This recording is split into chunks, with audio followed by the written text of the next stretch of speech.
Assalamualaikum warahmatullahi wabarakatuh.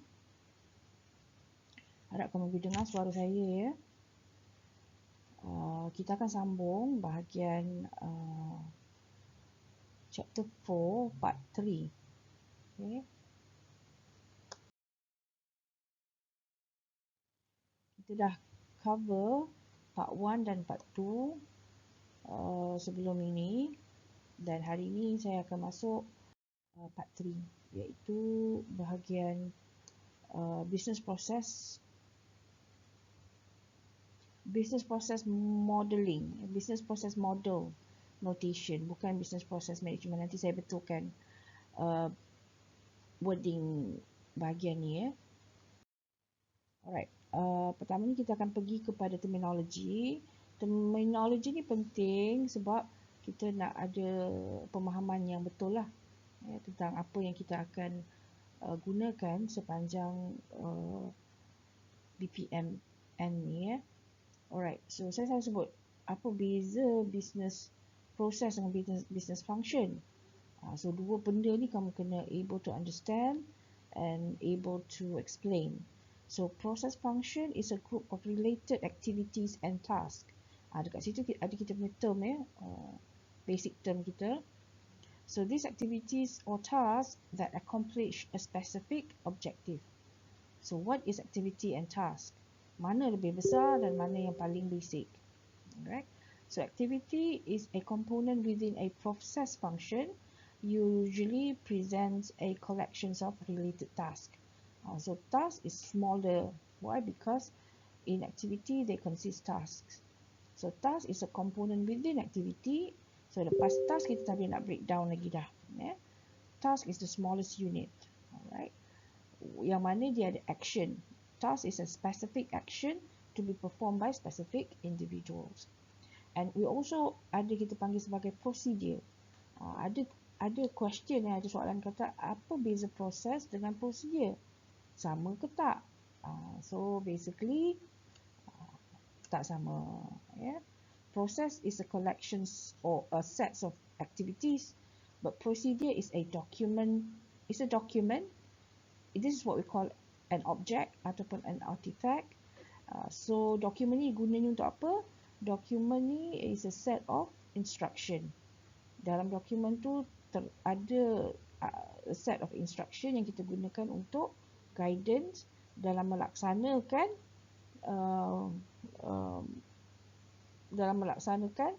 aktiviti dan task tadi, dalam melaksanakan proses. Okay. So basically it is tak samalah ya, proses dan prosedur. So ini adalah gambaran ya,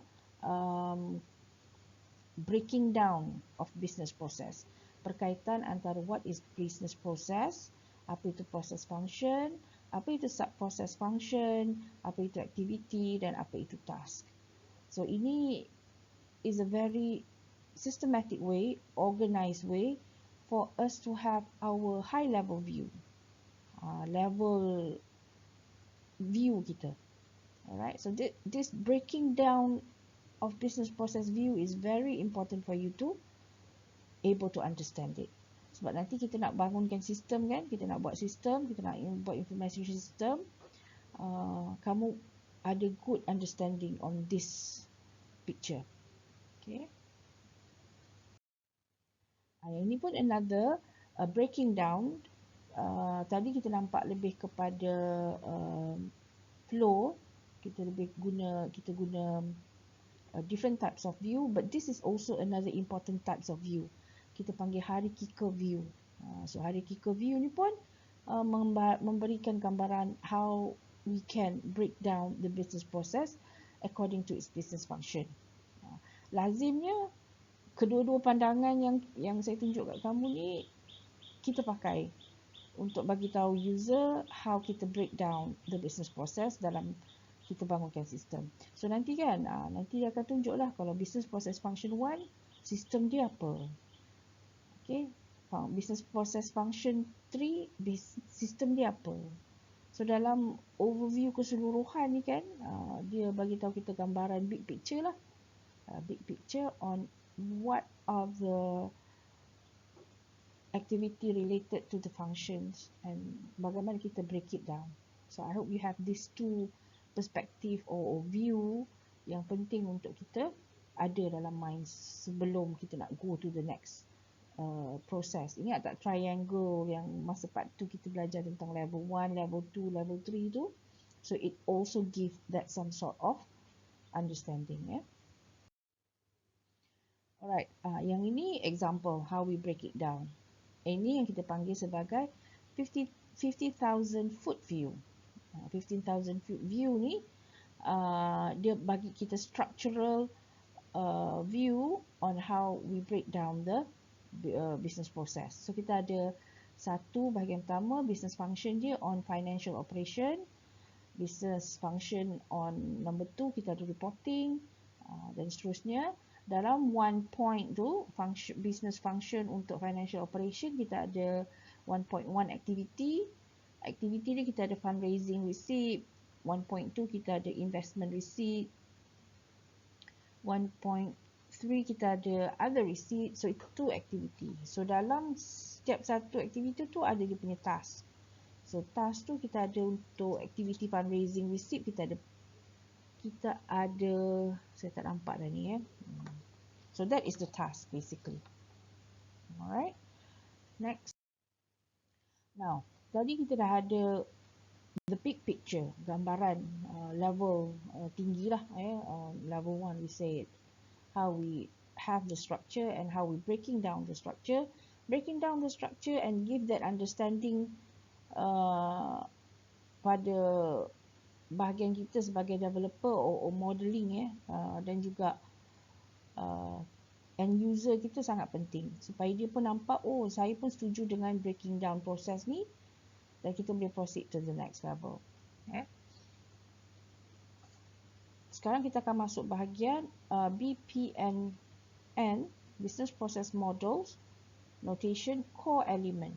Sebelum kita nak pergi detail, kita kena faham apa itu core element. So bila kita masuk notation kan, bila notation maksudnya dia adalah dia punya graphical design dia adalah bentuk-bentuk dia yang kita kena ada. So first we're going to look at the core set, and then kita ada extension set, kita ada set yang lebih detail lah, subtypes. Okay.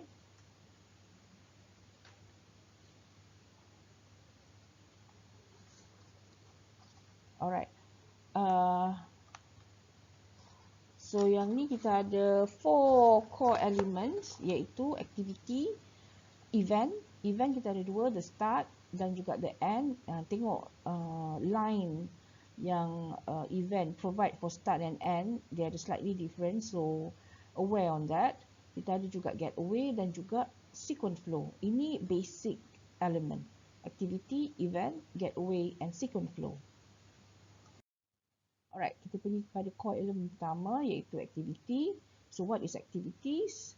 Activities capture work performed in a process. So we have several different types of activities. So activities tadi kamu dah nampak dalam view tadi macam mana kan? Next kita ada event. Events kita ada start and end events. So apa maksud event? Event is basically represent the process triggers. Triggers ni dia start ke dia end. Kalau start event dia triggers, end event dihasilkan outcome. So triggers and outcomes. So different types of events. A start event triggers new processes instance by generating a token that traverses the sequence flow. Token source kita panggil. An end event signals that a process instance has completed. Itu yang kita panggil sebagai token sync. Alright, next, the third one, core element, kita ada getaway. Getaway ni dia ada banyak jenis nanti, so careful on that. Getaways capture forking and joining, branching out and branching in. Another words of it. Forking and joining path in the control flow. So we have different types of getaways. Next kita ada the final core element, which is the sequence flows. Sequence flows ni pun ada different types of flow. So what sequence flow represent? They represent the order in which activities and events will be performed. So you have to be very careful on the flow of the activity. Sometimes the flow of activity ni penting sebab kita panggil predecessor and successor, ataupun dalam programming kita panggil precondition and postcondition. So be careful sikit kat situ lah ya. Okay, this next kita akan masuk a complete set. Tadi core set. Now kita masuk the complete set of diagram elements. Kita masuk bahagian event dahulu. So event ni ada banyak jenis event ya. Tadi kita bercakap tentang start event and end event. Sebenarnya event ni kita ada 3 jenis. Start, intermediate dan end. Okay. So an event is something that happens during the course of business process. So berlaku semasa business process itu berjalan. So this event affects the flow of the process and usually have a trigger or a result. They can start, interrupt or end the flow. So interrupt ni dalam intermediate lah. So kita ada several types. Kita ada message, timer, exception, cancel, compensation, rules, link, terminate and multiple. And each of these types kita ada dia punya start, intermediate dengan end. So be careful on the image notation yang dia ada. Next kita ada complete set diagram on connections. Connection ni kita ada sequence flow lah tadi. Connection basically dia ada jenis message flow dan juga association. Alright, sequence flow dia bercakap dari segi order of the activity. Sequence flow is used to represent the order. A message flow used to represent the flow of messages between two entities that are prepared to send and receive them. And association is used to associate information and artifact with the object, with the flow object. So we also have different types. So be careful juga on the shapes, on the notation. Sequence flow basically dia garis, dia ada kepala. Yang ni a bit generic. We can have it name, label dia sebagai name, condition, code or message. Yang ini ada special case of sequence flow. Name, condition or code. This one name or default. Message flow usually they start off with garis putus tapi panjang sikit. Label dia kita ada name of message. Association kita ada garis putus-putus yang mana dia dilabelkan sebagai begini. Ada kepala dan tanpa kepala. Arah. Next complete set kita ada gateway. Gateway ni kita ada 3 jenis basically. We have several. XOR, OR, AND. 3 dan juga kita ada complex decision ataupun merge. So basically we have about 4 types, yang mana bahagian XOR ni kita ada bahagian data based atau juga event based. Okay. So gateway are modeling elements that are used to control how sequence flow interacts as they converge and diverge within a process. They converge, forking out, and diverge, branching in balik. Branching out and branching in balik. Joining balik. If the flow does not need to be controlled, then gateway is not needed. So kita guna gateway hanya untuk control dia punya proses flow. Dan kebanyakan proses ni kita kena control. Terutamanya bahagian information system. Bahagian information system banyak elemen control kat situ. Sebab apa? Kita nak jaga dia punya quality proses information system. Okay. Yang ini kita ada artifacts. Artifacts, another name for it is objects. Artifact is, kita ada beberapa jenis kat sini. Data object, text annotation and group. So data objects are not flow objects. Basically it's not flow. Another name for it is connected through sequence flow, but they do provide information on how Documents, data, and other objects are used and updated within a process. Text annotation is a mechanism for a modeler to provide additional information. Yeah? So group provide mechanism to visually organize information. Activity, sorry. So kita pergi kepada gateway pertama, XO gateway. XO gateway captures decision, points, XO split, dan juga merge, XO join. Okay. So ini adalah condition dia.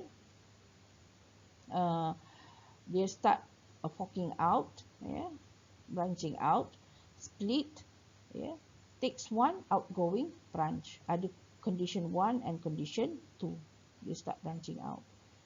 Dan dia masuk dengan satu sumber, dia branching out dengan dua hala.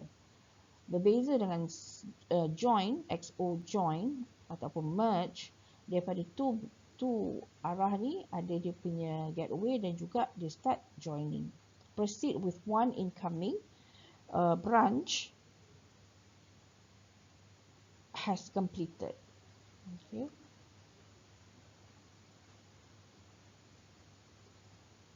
Okay.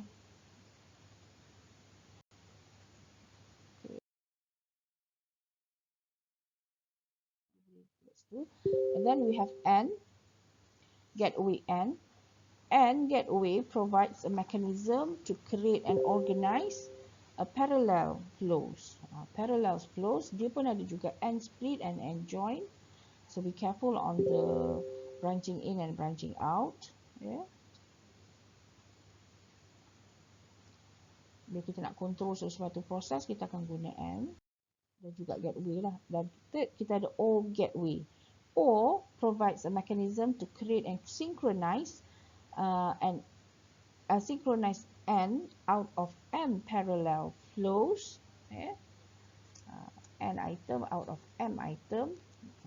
N out of M parallel flows. So be careful juga dekat sini kita ada O split dan juga O join. Okay.